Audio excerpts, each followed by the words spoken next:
What's up, Devastator Squad? In today's video, we're going to be going over my undefeated Sky Striker deck. Alright, Devastator Squad, so time for the deck profile for my undefeated Sky Strikers. Now, I've taken this deck to 8 events in total.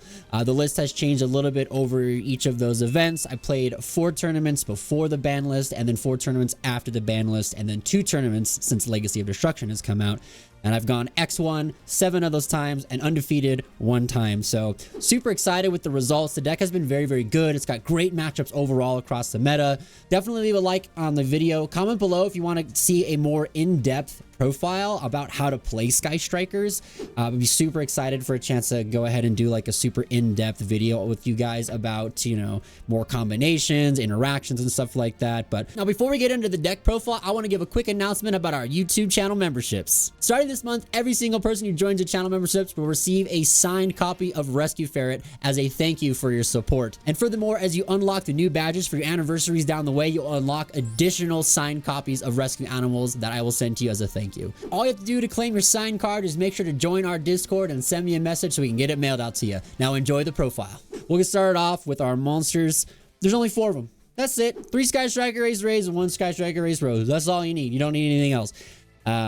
Rose is one of those cards where it's like, yeah, she's sometimes a brick, but she's essential for the OTK line, so you do need her. She also does come up sometimes in some weird interactions with her graveyard effect, or if you destroy a monster in your opponent's extra zone, she can come out of the graveyard, so she kind of helps link climb or go into some bigger place. But this is the line, you know, obviously Ray is Bay. We couldn't play the deck without her, so super excited. Hopefully I can get some more ultimate Razor for her. That'd be super sick. All right, as far as hand traps are concerned, this is what I've currently been running since Legacy of Destruction format.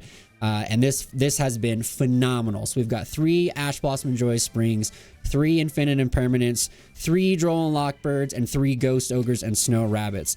Now, before Legacy of Destruction, I was not playing Droll.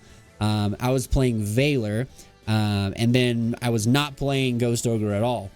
I was only on 9 hand traps. I'm on 12 right now. I did try one time with Nibiru in the main deck. It was not very good. He's much better as a sideboard card, but so far this has been super crazy good. Droll and Lockbird is just a powerful card in general right now. A lot of the deck lists have kind of changed, especially versus the pure Snake Eyes, where they can't just be like, oh, you drolled me? I don't care. I'm still going to end on like Borreload Savage and a Barone, so whatever.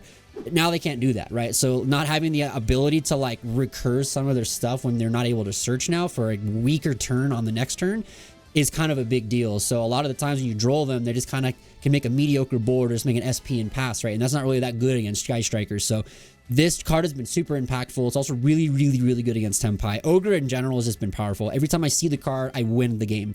The card is just a blowout right now. It hits all the field spells in the game, and it also just blows up a lot of key impact cards where people need the bodies on board to keep going into like link climbing or extra deck stuff. So highly recommend trying out Ogre, guys. It's really, really good. All right, so let's go ahead and get into the Sky Striker spell cards. So the first up, we've got 3 copies of Sky Striker Mobilize Engage. This is insane that this card's back at 3.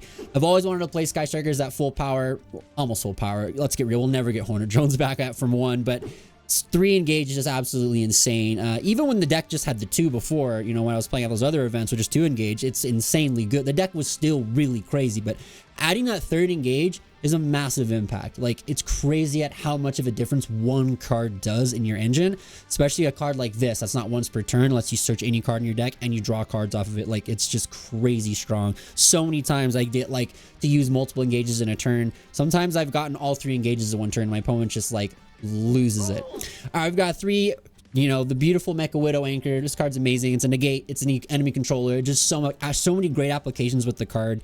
We've got our triple linkage. This card is so good. This is the card that kind of like really brings Sky Strikers in to kind of compete in the modern era of Yu-Gi-Oh! All their old cards are really good, but linkage is that extra little like cherry on top that lets you really play a lot more. It's a starter card. It lets you get rid of garbage cards to turn into a link monster to start your plays. It also allows you to chain it on additional spells like your search cards or power spells or whatever, so you can then, you know, have access to your extra deck and then have more cards in the graveyard to facilitate your, you know, 3+ spells for the Sky Striker cards, so they have maximum value. And also, it's just a really strong card to get around hand traps and negates in general, and also to bait around cards. And of course, there's an OTK with this card, so that's the best part about it. Now, for the 1-ofs, we've got Sky Striker, Area Space, Area 0. You got to play the field spell. The card is just too good, and having the ability to just clear this off your board with a lot of different types of cards in this deck to get access to array is super good. We've got one multi-roll. I used to play this card at 2, but I cut it down to 1 just because there were so many times where I was drawing the card in my opening hand. And like, I feel like in the past, like hard drawing this card was probably insane, but now it's like not as impactful as you want it to be if you don't have other Sky Striker cards to go with it. So yeah, there were times where I would even draw 2 of them and I'm like, man, not a fan. So I just kind of had to cut one out. We play the one Hornet Jones because the card is insane, right? It's a starter card. We got one Afterburners because it's a powerful card. And then we got the one Shark Cannon. Shark Cannon is the one card I kind of want to put up to a second copy. This card is massive. It's super strong, has a lot of value in this current meta. Banishing all the cards for Voiceless Voice. It's really good against Snake Eyes to just steal their stuff, especially to take the Promethean Fire Princess, because you can use this effect to bring out Kagari. There's a lot of great applications for this card for both banishing to interrupt stuff and also to just take cards from your opponent to have additional stuff, right? So really good. All right, next up, we got the rest of the spell lineup. We've got Reinforcement of the Ray, you know. Obviously, we have to play this card. It's basically a 4th copy of Ray. We've got one Called by the Grave. This card is good. This could be a second Shark Cannon if you want to have a searchable card. I chose to play the Called by, though, because of its ability to get around hand traps. Ash Blossom is one of this deck's kind of big cruxes, and it always has been. So having the ability to turn off the Ash is also pretty good. There's no real space to play Crossout Designator in this deck either, so that's kind of your only option. We are on 3 Forbidden Droplet. Now, this card is a god card in this deck. Droplet does so much for you. You can send all of the cards that you activate for your Sky Striker stuff. You could send multi-roll away. You can send your Area 0, and if you send Area 0, you will get Ray after the resolution as well.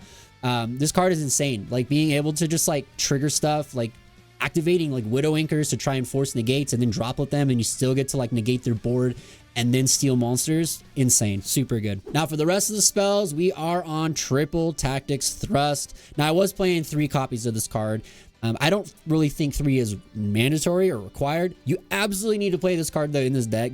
This is a place where this card feels right at home. Being able to search and gauge is just, oh my gosh. But I gave my 3rd copy of Thrust away to my good friend Bao, so hope you're crushing with that card, man. Appreciate you. So yeah, 2 copies though is enough. It has been super strong, so it's not half bad. So to not have the 3 copies of Thrust, I just added in a second Talents, and it's been great. The Talents is just an incredible card all around, and I think that the card is ban worthy. This card does so much for you. Drawing cards, ripping cards out of your opponent's hands, like, oh, nice hand traps, and not now. Like, and obviously the Change of Heart ability is insane too, right? The card is just phenomenal. We also got the 2 Lightning Storms. This card is just broken. Like, I'm sorry. Like, it's just too good of a card to not play. We also got the one-ofs, the Harpy's Feather Duster, the Change of Hearts, and the Raigeki, and then evenly matched. So it is a bit of a higher deck count. It's like 44 or 45 cards, somewhere around there. I was playing Upstart Goblin at 3 in this deck originally, but I cut those out for the Ghost Ogres, and I do not miss the Upstarts at all. All right, so now time for that extra deck. So you always have to have the Sky Striker token. We've got the triple Kagari. Kagari, obviously heart and soul of this deck. Really nice that she's at 3 again. We've got 3 Shizuku, double Hayate, and 1 Kana. There's no space really for a 3rd Hayate anymore. She will come up quite often if you grind a lot, but you just kind of have to manage your resources to the point where you don't kind of overextend your Hayates out of the extra deck, right? So you just kind of got to play that a little bit differently. But that's kind of just the Link 1 package for the Strikers. All right, so for the Link 2s, we've got 1 copy of Zeke. I don't play Azalea. I kind of want to. I think the card has crazy value in the deck, obviously because it's a Sky Striker card, but it's just really good at board clearing stuff and getting rid of annoying cards. But I do play SP Little Knight in its place instead. The card is powerful in and of itself. It does a lot of stuff that you would do with Azalea, and then sometimes better as well because of the banishing from the graveyard or the field is pretty insane. But not having the arrows going down to you though is what makes Little Knight kind of a bad card for the deck. I wouldn't say bad as in like don't play it, but it is a little bit weaker because not having the arrows down kind of is a big deal for you. But it is a really powerful card. I'm on 1 Dark Charmer. I was playing Hina before as well, but the Dark Charmer just comes up a lot more right now. So the card has been really good. It's obviously just like an instant access code, so it's really, really nice. Speaking of, we've got the Nightmare Unicorn. This is what I replaced Hita for, and this card is just really good when you're going into that access code line to kind of clear additional crap off your opponent's field, and then you can just go on for the OTK with access code. Speaking of access code, there he is, the big man himself. Yeah, this if you get to this and have linkage, that's another OTK, right? It's pretty good. And then 1 Exceed Typhon. This card's just really, really good. It's good against like so many decks. It shuts off Flamberge, it shuts off like all the extra deck of the branded, and it shuts off the Skull Guardian for Voiceless Voice, and there's a lot of other applications as well. Alrighty, last but not least, we got our side decks. We got our triple Nibiru's. You know, this card comes in when it needs to come in. Like I said, not worth main decking. Not just because the card doesn't have a high impact in all the matchups, but getting the token sometimes is not a good thing for you. So yeah, it does turn off all your Sky Striker spells. I'm playing triple Ghost Belt. Card is just really powerful. I really, really like this card a lot. I think it has a lot of merit. It's good in a lot of matchups in general. So this card is really good. You could kind of flex some of these out and drop like one of the Bells and the Nibiru for some Bestial cards. I might try that when I go to the next tournaments, probably playing like one Magnemund and one like Sirene or Jerusalem, probably one of the two. But for now, I'm just playing 3 and 3 just to have optimal seeing them as much as I can. We got triple Cyclone. Card just insane. We've got the, there can be only one. This card is broken in this deck, so we got to play it. We got some other cards you can technically search off of Thrust, but also just good in general. We've got Dimensional Barrier. Card is just really hot right now. Pearly is coming really like back into the meta, so like drawing D-Barrier against Pearly or just thrusting it off of Pearly is like a GG blowout. Also, obviously against Tenpais, if you can force them to go into the battle phase and then D-Barrier them in the battle phase for synchros, that's kind of like an end of their turn as well. So D-Barrier is really strong in that matchup too. Also obviously good against Brandon for fusions. Now speaking of Tenpai, this deck does have kind of a tougher matchup versus Tenpai. I wouldn't consider it an auto loss or a big like crazy problem for the deck, but I would say it's definitely in the favor of the Tenpai player.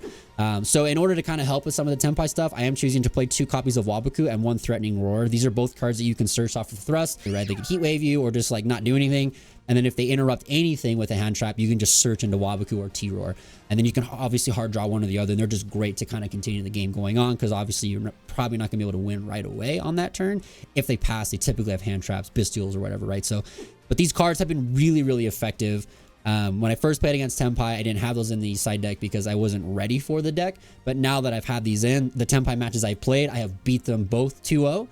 Because the Waboku and the T-Roar have come in massively clutch. D-Barrier comes in clutch, and Ghost Ogre is so strong in that matchup. But yeah, Devastator Squad, that is my undefeated Sky Striker deck list. Hope you guys liked that video. Again, leave a comment in the comment section below if you guys wanted to see a more in-depth thing about Sky Strikers, kind of like a how to play the Sky Striker deck itself.